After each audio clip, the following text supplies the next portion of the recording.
Hey guys, it is Justin from Extreme, and today we're going to be taking a look at some gear alloy wheels. These are the 737V. These are a 20x9 with a +18 offset.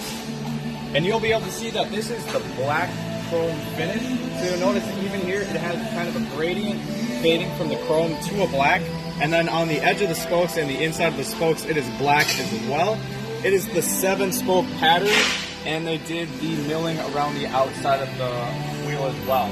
Let me know what you guys think about that in the comment section down below.